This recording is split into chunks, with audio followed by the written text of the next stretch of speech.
बिस्मिल्लाहिर्रहमानिर्रहीम। ऐमान खान, नूरी ओ नूरी कहाँ मर गई? लो जी ज़रा देखो इसे, महारानी साहिबा कैसे घोड़े बेचकर सो रही है।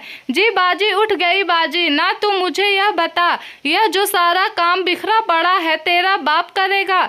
मुफ्त की रोटियां तोड़ तोड़ के तेरी यह हालत हो गई है। आज तू देख ज़रा, सिर्फ एक वक्त खाना मिलेगा तो तेरे हाथ पांव भी चलेंगे और तेरा दिमाग भी ठिकाने आ जाएगा। जल्दी से जा, साहब को कपड़े देकर आ, फिर बच्चों के लिए नाश्ता भी बनाना है। नूरी छलांग लगाकर उठी, जल्दी से अपना बिस्तर तह लगाया, मुंह पर पानी के छींटे मारे और तेजी से बावर्ची खाने का रुख किया।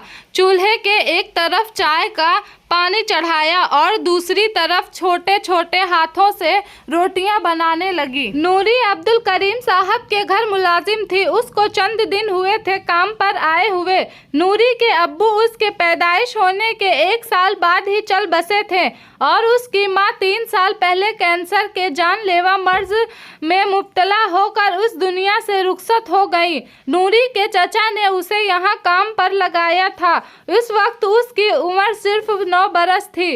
नूरी बावर्ची खाने से फारिग हुई तो बाहर से फिर मालकिन की आवाज़ आई, नूरी ओ नूरी। जी आई बाजी साहिबा, शाम को मेहमान आ रहे हैं, दावत की तैयारी करनी है। मेहमान? क्या मुसीबत है? नूरी को अपनी आंखों के सामने बर्तनों का अंबार नजर आने लगा। जल्दी हाथ चला और सुन, आज गेस्ट रूम की जरा अच्छी तरह से सफाई कर देना और जरा ध्यान से, अगर इस बार कोई चीज टूटी तो तेरी हड्डी तोड़ देनी है मैंने। नूरी को पिछली वाली मार याद आ गई जो एक गुलदान टूटने पर उसको साहब जी के मोटे चमड़े वाले बेल्ट से पड़ी थी। उस मार के जख्म भर जाते हैं लेकिन अपने निशान छोड़ जाते हैं। नूरी के हाथ पर उस मार का निशान आज भी मौजूद था जो हैरत अंगेज तौर पर एक तितली की शक्ल इख्तियार कर गया था।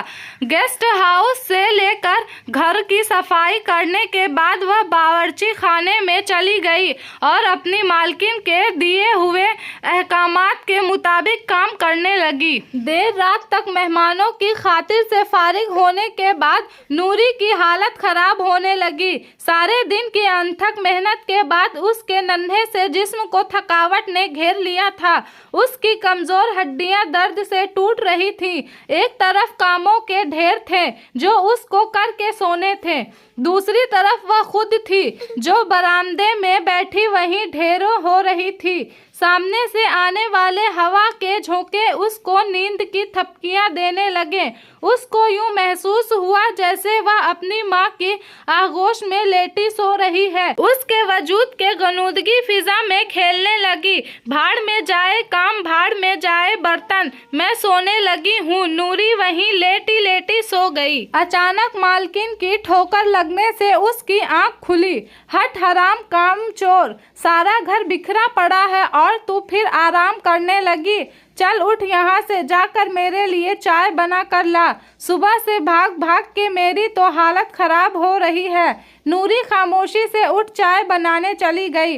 बर्तनों को देखा तो उसे लगा जैसे उसे मुंह चिढ़ा रहा है, उसकी तरफ देखकर मुस्कुरा रहा है।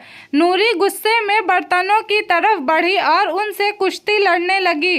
सारे बर्तन धोने के बाद उसको ख्याल आया कि अभी आटा भी गूंदना है और बिखरे हुए घर को समेटना भी है। आज सज़ा के तौर पर उसको दोपहर को एक वक्त ही खाना मिला था। मालकिन का ख्याल था कि अगर नौकरों को हर वक्त खाना खिलाते रहो तो वह काम नहीं करते, सुस्त हो जाते हैं। हालांकि आज दावत थी, तरह तरह के खाने पके थे, लेकिन नूरी की हिम्मत नहीं थी कुछ बचा हुआ भी उठाकर खा ले। काम का सोचकर नूरी का दिमाग चकराने लगा। भूख से उसके मैदे में आते मजीद सिकुड़ने लगी। वहाँ पर रहना नाकाबिले बर्दाश्त हो गया था। उसने यह सोच लिया था कि यह दिन गुजरते ही वह यहाँ से चली जाएगी। उसे पिंजरे में बंद परिंदों का दुख बहुत अच्छे से समझ में आता था। अगली सुबह रिहाई का दिन था उसका और परिंदों के फरार का दिन। वह खुद भी चली गई थी और जाते हुए सारे पिंजरे भी खोल गई थी। उम्मीद है कि आप लोग को ये कहानी पसंद आई होगी। अगर पसंद आए तो प्लीज़ हमारे चैनल को सब्सक्राइब कर दीजिएगा, लाइक शेयर और कमेंट करना मत भूलिएगा। तब तक के लिए अल्लाह हाफिज़।